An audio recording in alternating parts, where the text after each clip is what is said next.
Boys, parties, style, fame, She likes glamour, runway, style, fame. She likes fashion.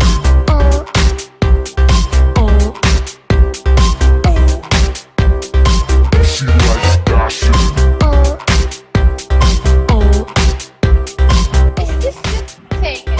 She likes fashion.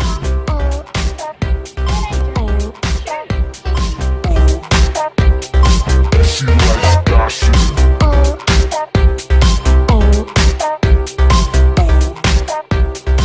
She likes Boys,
Payabang! Excuse me, miss. May problema ka ba sa akin? Ha? Wala. Bakit? Na-insecure ka ba? Excuse me, hindi ako insecure, no? Yung attitude mo kasi, masyadong mayabang. Sorry, miss ha, kung nayayabangan ka. Talagang normal lang sa akin magkaroon ng mga branded na gamit. Talaga? Branded din naman yung mga gamit ko, ah. Talaga? Baka sa market mo lang yung binili. Kanina ka pa, sabi ko sa'yo, hindi to galing market. Bakit? Ikaw ang kanina pa eh. Nananahimik ako dito, na-insecure ka dyan. Ang yabang-yabang mo kasi. Eh, kasi market naman talaga gamit mo. Hindi totoo yan. Market yan, market. Galing to sa ibang Market bansa. yan, market. Ops, teka lang. Bakit ba kayo nag-aaway dalawa? Kasi yan, nung kausapin mo nga yan ate, napaka-insecure. Insecure, eh bakit? Ano bang dahilan? Ba't ka na-insecure sa kanya? Paano kasi, te? Pinagyayabang niyo yung mga branded daw niyang mga gamit. Branded daw? Ano yung sinasabi niya? Eh, branded naman talaga mga gamit ko eh. Ano magagawa ko doon? Wait lang. Bago nga kayo magganyan, maggera-gera, alam niyo ba ibig sabihin na pinag-aawayan yung dalawa? Teka muna.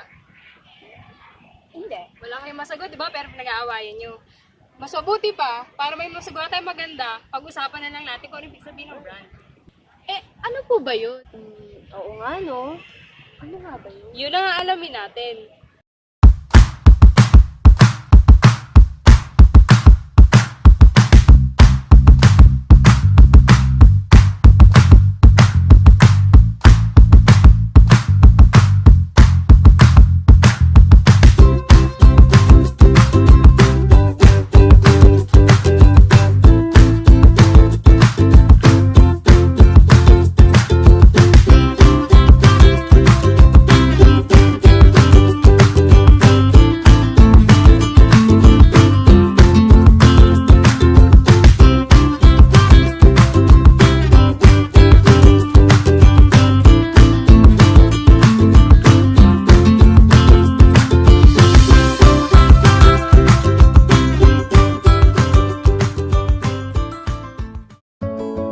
What is a brand?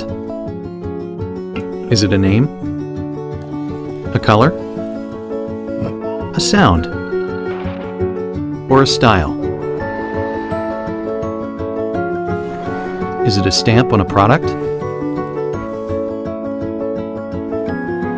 or a mark of performance? Does it innovate? Take you away? Or bring you back home? Can it help you uncover the extraordinary?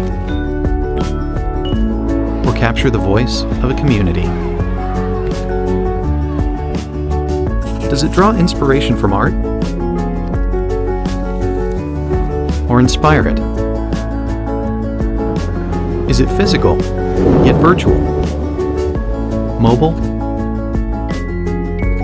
Or global?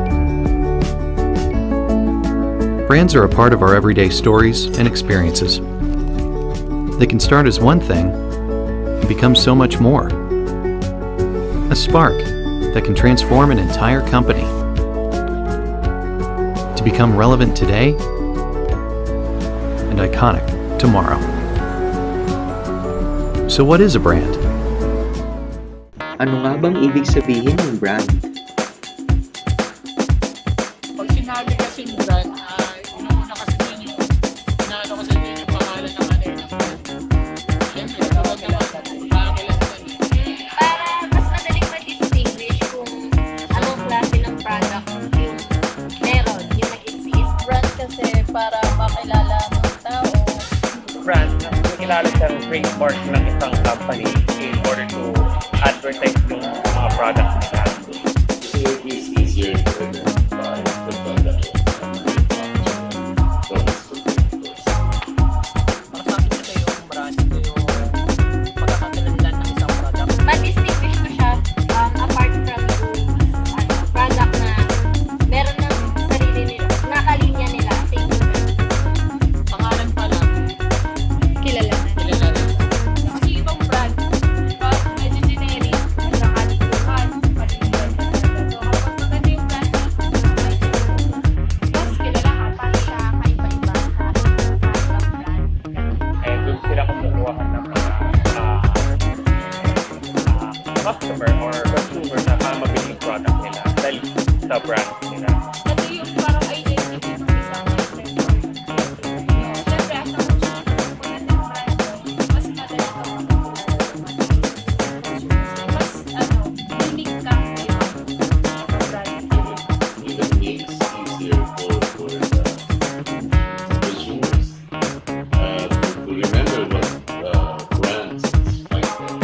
Nagkakaroon tayo ng brand kasi maraming mga competition. So para ma-define yung isang brand from the other, kailangan ng brand. Sarili mong identity. Brand is para ma-compare mo yung quality ng isang brand. Ang salitang brand ay nagmula sa Old Norse word na brander, which means to burn o sunugin. Ito yung paraan ng mga livestock owners para markahan ang kanilang mga alagang hayop, katulad ng mga baka, para ma-identify nila ang mga ito. Ayon naman sa American Marketing Association, ang brand ay isang name, term, sign, or symbol, or even combination ng lahat para ma-identify ang goods and services at para ma-differentiate ang mga ito sa ibang kakompetisyon. Pero ano nga ba ang importance ng pagkakaroon ng brand? Klaseng value. Tsaka medyo alam natin na may quality. Yung una, yung quality kasi, pagdating kasi sa quality, hindi nila kasi sisirain yung pangalan nila. As a consumer, importante rin sa manufacturer kasi they can now present their brand as better. Siyempre dito nakikilala yung mga product nila. Sikat na dahil sa brand na advertise nila yung hindi lang mismo yung pangalan, yung quality. Kasi brand pa lang. Walang, hindi ko rin. Sa pangalan pa lang niya, makikita mo na kung matibay ba to or ano. Local ba, maganda ba yung klase niya. Nasisigurado ng mga tao na ligtas yung bibili nilang gamit, kung mahusay ba ito or hindi makakasira ng value-wise, nagbibigay siya ng additional value.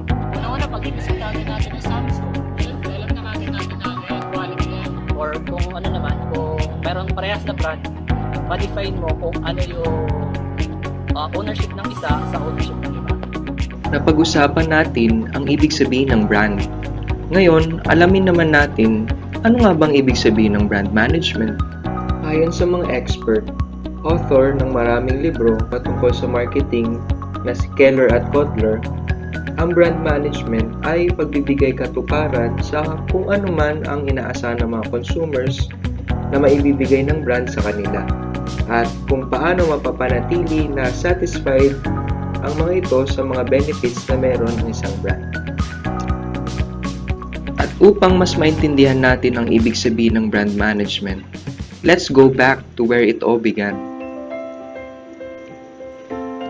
Ang idea sa pagkakaroon ng brand management ay sinimulan ni Neil McElroy.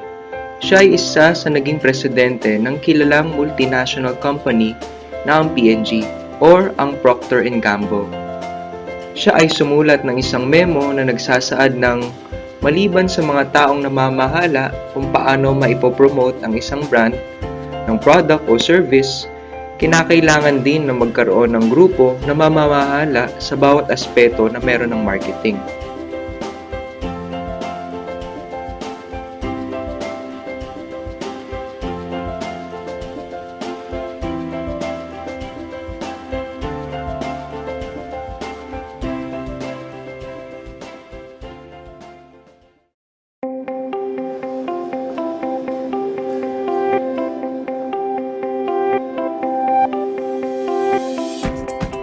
Brand management is all about growing our brands through brilliant brand plans. So that can be anything from designing communication, designing TV copy, to working out what's the right packaging, to working out what's the right claim. It's all about working out what our consumers want and serving it to them in the right way.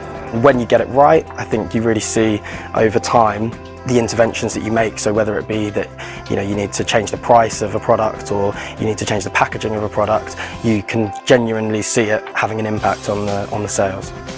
I think it's amazing that from my first day, I got given a brand, Herbal Essences, that I started working on, and I was really expected to be the expert on that brand, and people were coming to me asking me for information about what the brand was, what the plans were, and you get real ownership of that brand. You're responsible for the plans that are created and ultimately that the consumer sees, and therefore you take real pride in what you do. I love sort of going along and seeing what the creative agencies come up with in terms of ideas for TV copies and that sort of thing, but simultaneously also looking at the business side of things and having that understanding of what it takes to actually drive a business and make it a stronger sales output over time. When you go into a shop or you're watching TV and you get people talking about it, sparking some type of conversation, and that's when you know that what you've done is a success.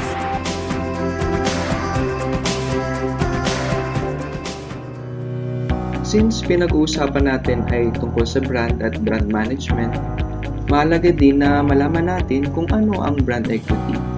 Dahil dito nakasentro ang pagmamanage ng isang brand. Brand equity is a set of brand assets and liabilities linked to a brand name and symbol, which add to or subtract from the value provided by a product or service. In other words, ito ay yung mga bagay na nakakadagdag or nakakabawas ng value sa isang brand. Sa pagmamanage ng isang brand, kailangan natin i-consider kung paano mag-create, i-measure at i-sustain ang brand equity. Sa tatlong factors na ito, nakasentro ang brand management. Sa pag-create ng brand equity, kailangan natin i-consider ang mga brand elements na gagamitin katulad ng mga slogans, logos, URLs at iba pa. Kailangan din natin mag-design ng mga marketing programs at gumamit ng mga marketing communications katulad ng media advertising, direct response advertising, trade and consumer promotions at iba pang communication tools. At ang huli sa pag-create ng brand equity ay ang leveraging secondary brand associations. Ito ay paraan kung paano kumonek sa ibang entity. Halimbawa nito ay ang anchor na brand ng gatas kung saan sa pag-advertise ng kumpanya ay kanilang sinasabi kung saang bansa nagmula ang brand or maaari din naman sino ang kumpanya na nag-produce nito. Natapos na natin isa-isahin ang mga pamamaraan upang magkaroon ng brand equity. Ngayon naman, tingnan natin kung paano naman ito masusukat. Ang Google ay isa sa pinaka-popular na brand na lagi nating nakikita. Since they have a strong brand equity, paano nga ba nila ito minimeasure? Traditionally, brand measurement has played an important role helping brands understand 2 points in a consumer's purchase journey. The first was at the start of the purchase journey, measuring how many people in a target audience were reached. Then, at the end of a campaign, you could measure the impact on conversions after the media had run. There has been a big gap in the middle, during those moments when the consumer is searching for information, building interest, considering products, developing opinions, and forming intent. Brands needed a scalable, actionable solution to understand the impact of their advertising on brand perceptions at these moments that matter. In 2014, we launched our Brand Lift solution to fill this gap. By measuring metrics like lift in brand awareness and ad recall, Brand Lift provides actionable insights into what happens between exposure and conversion. We've recently introduced additional metrics to tell you how your ad resonates at the later stages of the purchase journey, including consideration, favorability, and purchase intent. And unlike other solutions that can take months to provide limited results, Brand Lift gives actionable insights in a matter of a few days, so you can adjust your campaigns in near real time. Brand Lift also links your advertising to lift in organic searches on Google.com, so you can see what impact your ads have on driving interest in your brand and products. Since launching Brand Lift last year, brands have run more than 10,000 studies across display and video advertising on desktop, mobile, and tablet, providing a wealth of actionable insights. Like Mondelez International, which was faced with the choice of deciding between 2 creative versions of an ad for a new flavor of Trident in Brazil. Mondelez tested both versions and then exclusively ran the winning ad, with ad recall jumping 23% higher for this top version. And Nissan in Canada learned that their ads for its micromodel resonated more with women in 2 age groups, 25 to 34 and 45 to 54. As a result, they were able to shift their media targeting to drive greater impact. And these results aren't unique to Nissan and Mondelez. In analyzing over 50 Google preferred studies, we've seen 94% of brands show lift in ad recall, with an average lift of 80%. And an analysis of over 800 brand lift studies showed that 65% of brands were able to drive a lift in keyword searches on Google.com, with an average lift of 13%. So don't settle for measurement that only gives you part of the journey. Let Google's Brand Lift help you measure every moment that matters. Ngayon nakapag-establish na tayo ng brand equity at nalaman natin kung paano ito susukatin. Ngayon, paano ba masusustain ang pagkakaroon ng brand equity upang mas mapalawak ang mga opportunities na hatid nito para sa isang brand? Ang Entry Lifestyle is a top New York contemporary streetwear clothing brand. Makikita na suot ang clothing brand na ito kay Rihanna, Wiz Khalifa, Future, Lil Wayne at iba pang hip-hop artists. Ngayon, tingnan natin paano nila na-build up ang Entry Lifestyle brand at paano nila ito na-sustain. We are a brand that started back in 1999 with a group of friends that decided to turn some original artwork into a clothing brand. Officially, company started in 2007, but in 1999, that's when Chucky does a lot of graffiti. So he used to make a lot of t-shirts just from, spraying on the actual t-shirt. He created these faces. He was a really known graffiti artist back in the 90s in Brooklyn.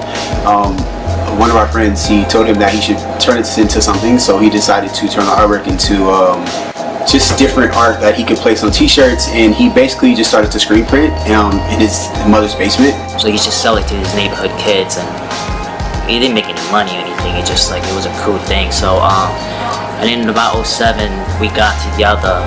We started forming the actual company and taking it into a whole brand. But we weren't making any money, so we were losing and losing. So I would say for the first 4 or 5 years, we pretty much lost a lot of money. We had all these orders that we didn't know how to produce because we didn't have money for it.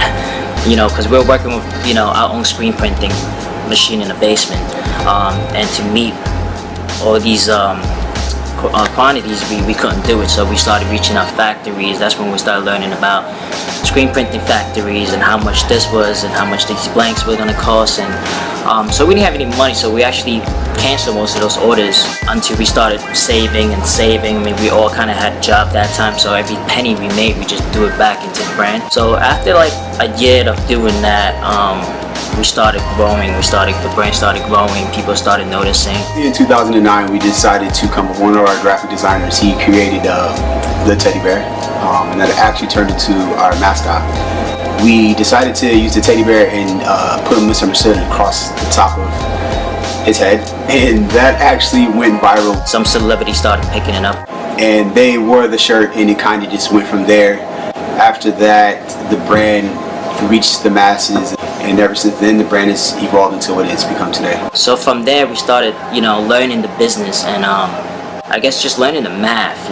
After all that, we grew. We moved to the city. We are in a customized treehouse office/showroom. We designed the space ourselves. It's customized. All of one of our founders, Chuck G. We kind of created our own blueprints, and we went from there. The office has changed possibly 3 times within the last 2 years. We had an office upstairs. We had photography upstairs, and then now we just, we outgrew the space. Now we're able to afford a huge, third-party warehouse in New Jersey. We built a basketball rim over here.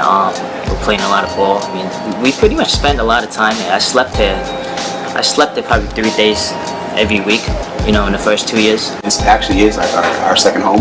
We spend more time here than we do at our own individual places. It's set up for us to more like a lounge, like in space. It's our apartment in Dumbo for the team. The only problem here is there's no showers, or else I think a lot of us would just stay here. It's a nice place. It's Dumbo. It's an expensive area, so. Within the space, we do all of our in-house sales, marketing, design. Everything is handled in this space. Custom products are made here. Some of our products are made in LA, internationally, domestic. But we do a lot of custom pieces in this office. It's not a shop, but our online shop is really our main shop. But then, security-wise or practical-wise, siguro you lalabas ka yung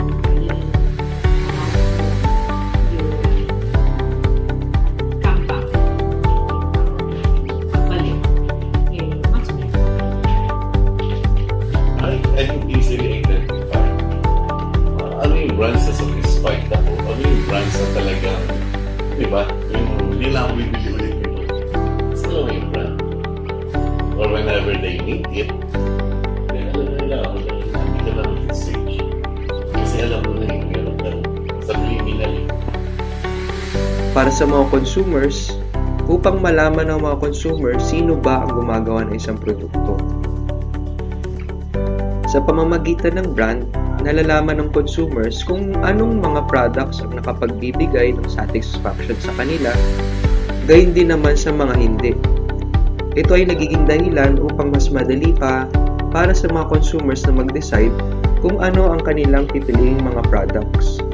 Ang brand din ay batayan ng consumers para sa kalidad ng mga produkto. Para naman sa mga manufacturers, ito ay ginagamit na pamamaraan ng mga manufacturers upang protektahan ng mga bagay patungkol sa kanilang mga products sa legal na paraan. Katulad ng mga consumers, paraan din ng mga manufacturers ang pagkakaroon ng brand na maging basihan nito ng pagkakilanlan patungkol sa kalidad ng kanilang mga produkto. Sabi nga ng mga consumers, pag branded, matibay. Ang brand din ay isang bagay ng pinagmulan ng competitive advantage ng isang produkto laban sa mga kompetensya nito. Ang brand management ay isang function ng marketing kung saan gumagamit ng mga techniques upang mas tumaas ang level ng kahalagahan ng isang produkto para sa mga consumers. Importante din ang brand management dahil sa itong paraan upang mapanatili na nakikilala, na ipoposisyon at na ihahatid ang kahalagahan ng isang brand sa merkado. Pag sinabi natin brand, it's carrying the specific name of the product. Para bang may pangalan siya. The brand is the identity of the product. As a manufacturer, siyempre gusto kong maging household term yung brand. So, gusto natin maging popular yan. Na, halimbawa, anong gamot ang mapasok sa isip? News. Kasi yung advertisement, alam mo na tayo.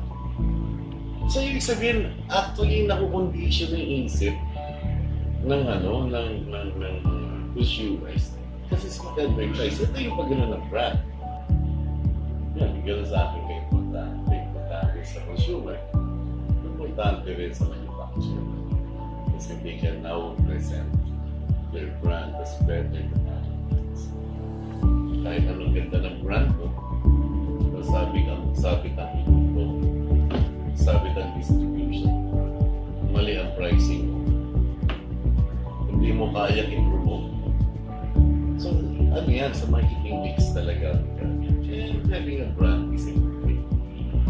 Doon na papasok yung brand management. Para mas ma-appreciate natin ang significance and benefits ng brand management, kailangan natin malaman ito mismo sa mga professionals na nagmamanage ng brand. Dahil sila mismo ang nakaka-experience kung paano i-manage ang isang brand. I'm Mark Henry Camacho. So, I work for Century Pacific Food Inc. As an assistant brand manager. So, I'm handling Argentina, Waulam, and Swift brands. I've been with Century for 3.5 years. Brand, actually maraming definition. Pero layman's term is the name of a product. A brand is the name of a product. Pero as a marketer, syempre, it should stand for something. An identity of a product, diba? How consumers perceive your product. The brand should represent something in the minds of your consumer. Kasi yung brand, pag na-establish mo na yan, it would set you apart from competition. So, diba? Kung pare-pareho kayong delata, diba? Iba yung Argentina sa CDO or sa Peru. So, and each brand would stand for something that the other brand cannot claim. It would set you apart. It would set you apart. Well, critical for a brand to have brand owners or yung managers na. So, kasi if it's just a brand, parang it's number one, no one will advertise it, walang bibili ng produkto mo or walang mag-a-avail ng service mo. Tapos, and at the end of the day, you work for a company na kailangan kumita. So, para kumita yung products mo or yung brands mo, someone should be able to manage it. And that's where brand management comes in. Hindi lang naman siya yung commercial ka, mag-TV ka, mag-radio ka, or billboard, hindi lang siya gano'n. As a brand marketer or brand manager, dapat alam mo everything about your product. And more importantly, everything about your consumer. Diba? Kasi you're managing a brand, but the way you promote your brand should be able to address a need of a consumer, diba? Or a problem. Diba? Sabi ko, lagi ko sinasabi, brand manager is a problem solver. Kasi ang kailangan mo, unang trabaho ng brand marketer, ano ba yung problema ng brand ko? Hindi ba ako bumibenta? Ayaw ba sa akin ng consumers? Mas magaling ba yung kalaban? Mas maganda ba yung product ko? Pangit ba yung advertisements ko? Masyado ba akong mahal? Masyado ba akong mura? Pangit ba yung packaging ko? Or am I not tapping the right channels to communicate to my target market? So, yun, yung mga questions mo. Tapos, sa brand manager, dapat isolve mo yung problems. And meron naman po kayong own place or parang own strategy para solve yung mga problems. So, you have the tools as a marketer.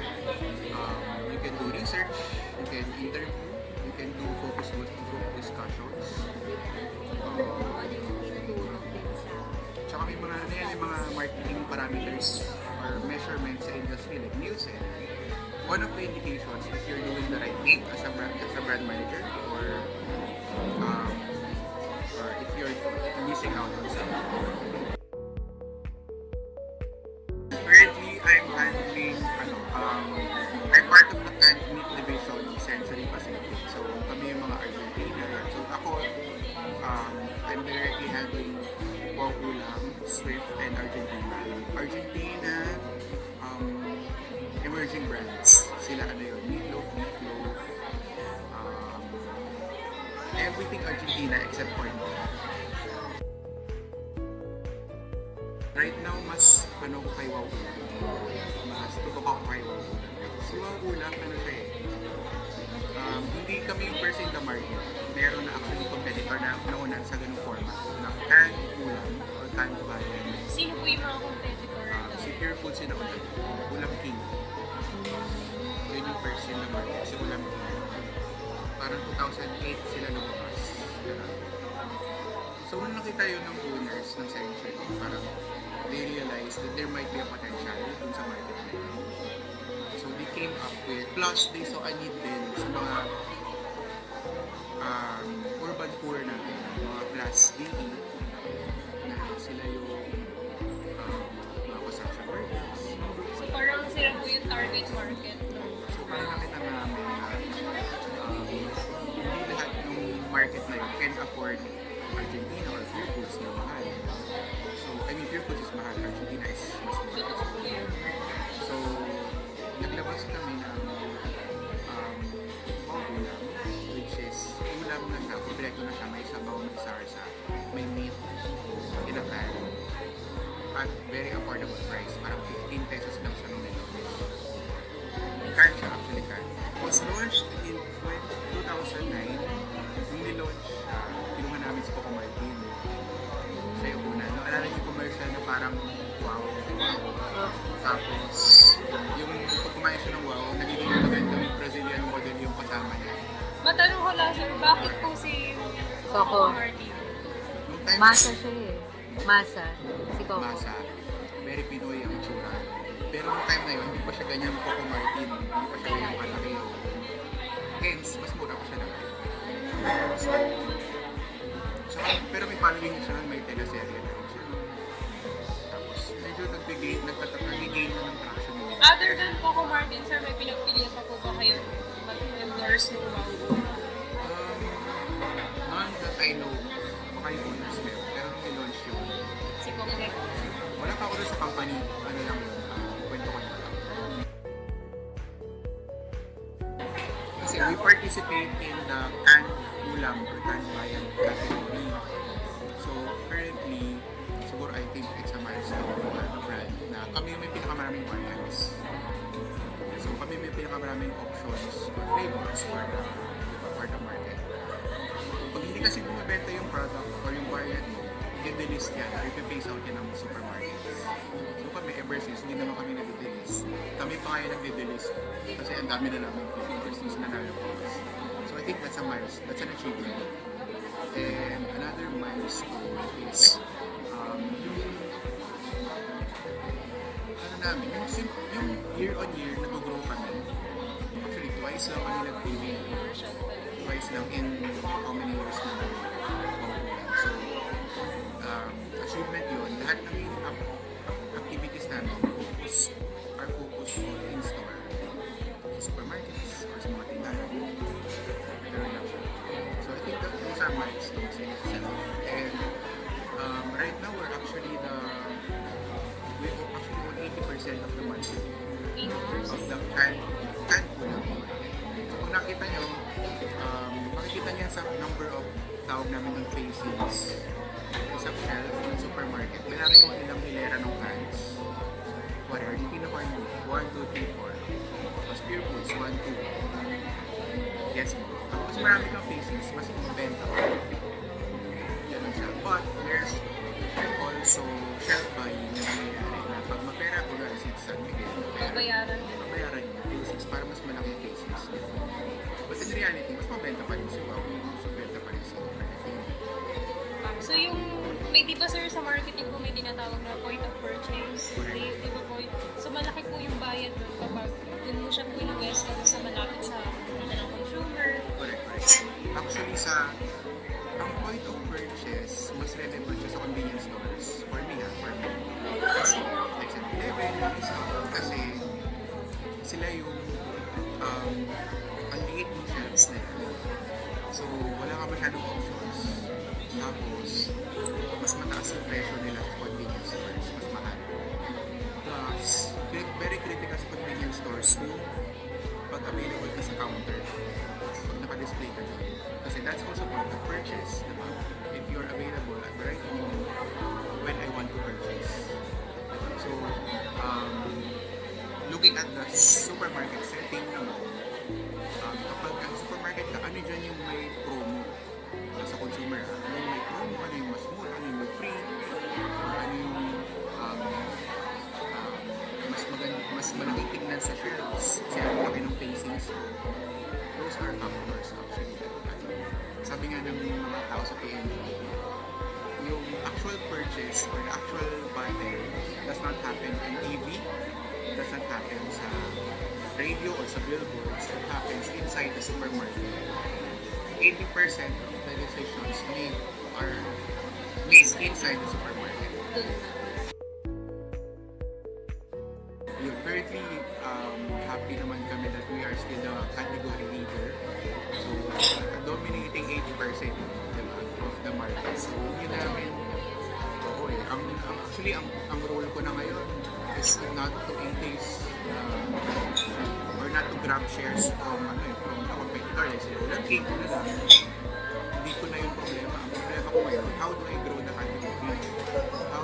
How do I grow the category? Meaning, i-increase ko ba yung frequency ng consumption mo ng wawala? Or dadagdagan ko ba yung flavors? Or dadagdagan ko ba yung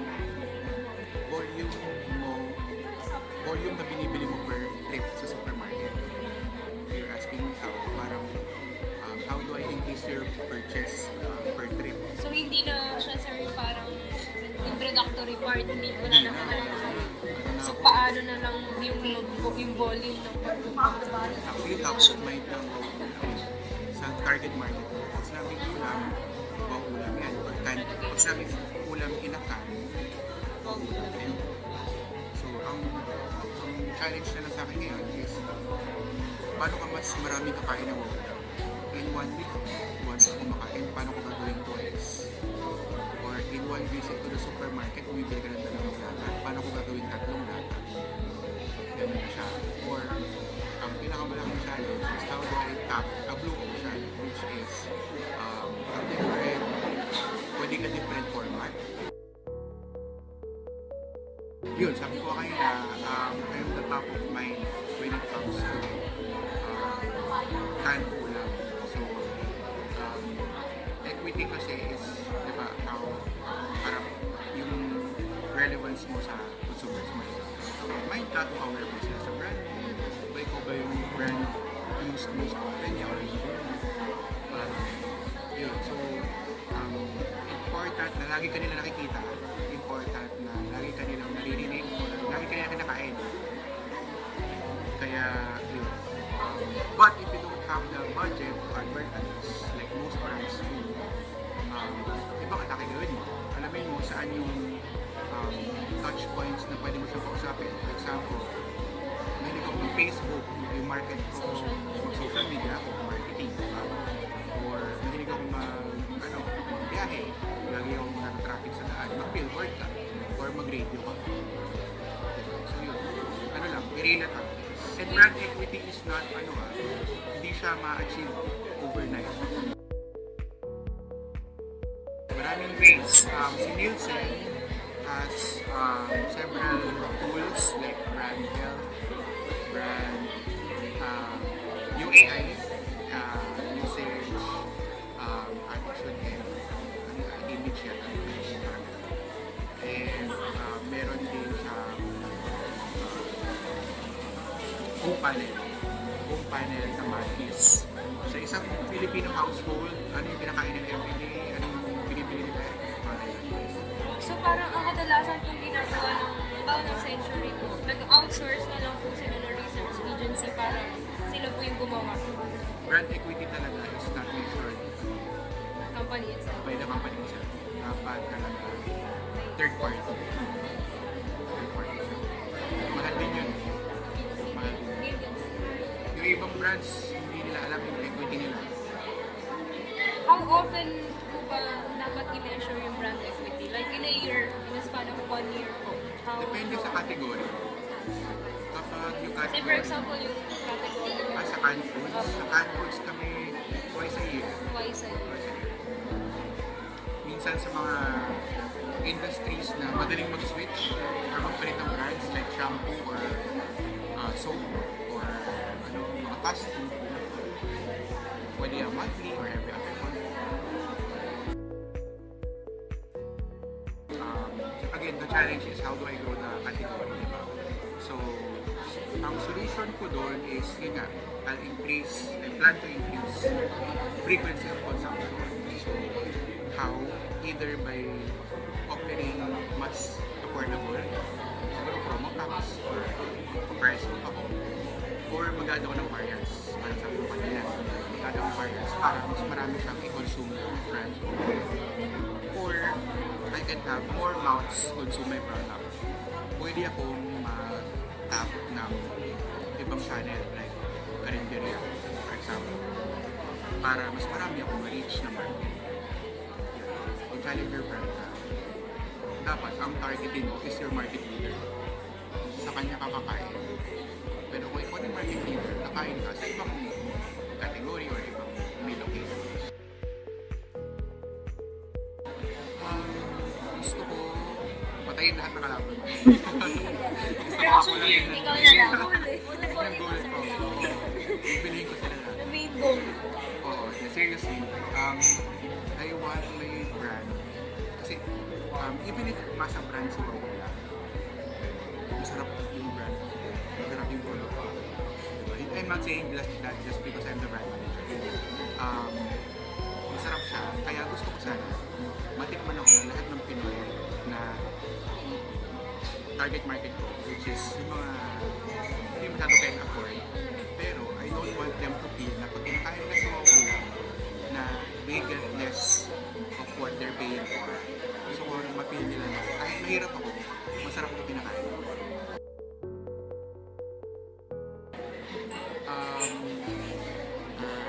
What are my suggestions? Know your consumers. Everything should start from the consumer. Even yung concept kung anong produkto ilo-launch mo or anong variant ilalabas mo, it should stem from the need or an insight of your consumer. So, kung hindi siya relevant sa consumer mo or sa market mo, kung siya i-launch. Tapos, how do I establish a brand? Sustain a brand. Yun. Say for example, sir, may bago naman po kayong brand.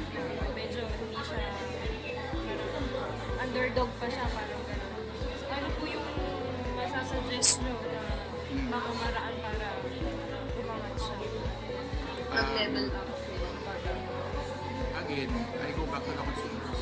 So, balikan mo talaga ano yung kailangan ng consumers. Kasi yung need po ang understand. Correct. Standard. Kasi there's a reason why you are buying my competitor, and there should be another reason why you should buy me instead. Parang tapos, saan mo malalaman anong reason na yun? You do research, you talk to your consumers, you look at what your competitor is doing, but make sure that when you advertise or when you promote your brand, you talk to your consumers, not to the brand manager of your competitor. Kasi ang common mistake ngayon ng marketers, sasagutin ko lang kung ano yung claim ng kalaban ko. Kuwari, sinasabi ni Pure Foods, I'm the meatier corned beef. I'm the meatier corned beef. Sagutin mo siya, no, I'm the meatier corned beef plus number 1 corned beef pa. Huwag kayo yung mag-usap. Usapin mo yung consumer. Ano ba yung need ng consumer? Baka naman hindi relevant sa'yo nung meaty ako. Baka mas ang concern mo is yung color, yung amoy, or yung presyo.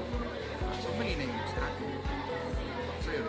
Always talk to your consumers. And your consumers of last year is not your consumer this year. Nag-change ang market natin. So, you have to constantly talk to your consumers and get to know your consumers. The art of marketing is the art of brand building. If you're not a brand, you are a commodity. Ayon kay Philip Kotler. Ang brand management ay talagang napakahalaga upang mag-grow ang isang brand. At ang pag-create, pag-measure at pag-sustain ng isang brand ay isang mahabang proseso. Kaya bago natin ipagmalaki ang mga brands na meron tayo, alamin muna natin ang kahalagahan at proseso ng pagmamanage nito. Dahil dito nakasalalay ang kalakasan ng isang brand.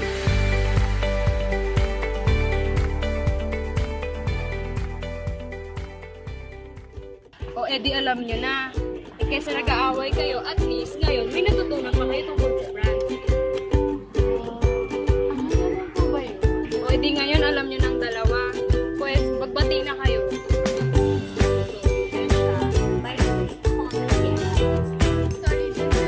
Ay, malayo na. Beshi na tayo. Oo, sige. Text mo ako ah. Sure. O diba, ang saya-saya? Di kayo nag-aaway, may natutunan pa kayo.